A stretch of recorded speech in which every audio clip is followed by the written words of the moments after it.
এটা হচ্ছে বাংলাদেশ কৃষি গবেষণার ভেতরকার আম বাগান। এখানে প্রায় বাংলাদেশের সকল প্রকার প্রজাতির আম গাছই রয়েছে। গবেষণা করার জন্যই কোন গাছের ফলন কখন আসে, কোন গাছের ফলনের ধরন কেমন, কোনটার স্বাদ কেমন, বিস্তারিত মানে উদ্ভিদ নিয়ে যত রকমের গবেষণা করা যায় সব প্রকার গবেষণা এখানে হয়। এখানেও কিছু কিছু অন্যান্য গাছের চারা রোপণ করা হয়েছে। এটা এক ধরনের লেবু গাছ। এখানে আবার লেবুর বিভিন্ন প্রজাতি রয়েছে।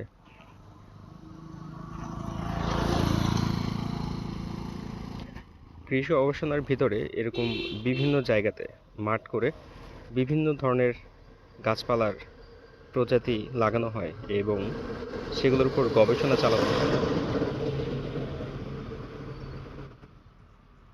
সারি সারি নারকেল গাছ লাগিয়ে দেওয়া হয়েছে বাগানের পাশ দিয়ে।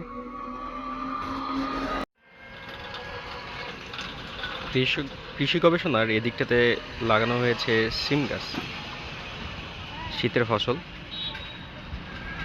এটা জীব প্রযুক্তি বিভাগ, এই ভবনটার সামনে এটা করা হয়েছে। নানা প্রজাতির সিম গাছ এখানে রয়েছে, প্রত্যেকটার সাথে একটা করে নেম প্লেট লাগানো, সেটার মধ্যে এটার পরিচিতি দেওয়া, কোনটা কোন জাতের সিম গাছ সেটার ব্যাপার বলা হয়েছে আর কি। এত গাছের মধ্যে সবগুলো সাইজ একরকম দেখা গেলেও এর যে প্রকারভেদ আছে তা দেখে বোঝা যাচ্ছে।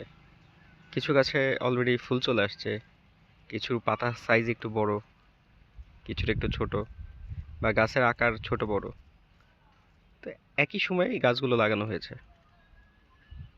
এখান থেকে বাছাই করে উন্নত জাতের চারা বের করা হবে। কিছু হয়তো বা অন্যান্য সিজনেও ফলন দিবে কিনা সেই গবেষণা চলতেছে। এই পাশটাতে আরো একটু মাঠ রেডি করে রাখা হয়েছে, ভবিষ্যতে হয়তো বা এখানে অন্যান্য চারা লাগানো হবে আর কি। সামনে আমরা দেখতেছি হচ্ছে গ্রিন হাউস,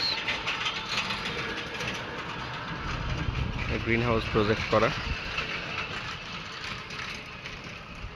এখানে বেশ কয়েকটা গ্রিন হাউস প্রজেক্ট আছে, সেগুলোতেও বিভিন্ন ধরনের উদ্ভিদের গবেষণা করা হয়,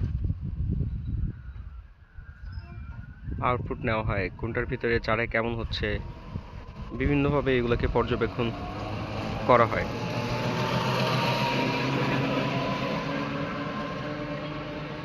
এই ভবনের পিছনে একটা গ্রিন হাউস আছে অনেক বড় করে,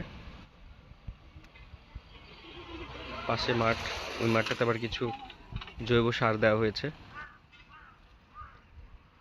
এমন অনেক বড় একটা এরিয়া নিয়ে করা, যতদূর চোখ যাবে কোনো না কোনো গাছ আছে, কোনো না কোনো কিছু চাষ হচ্ছে।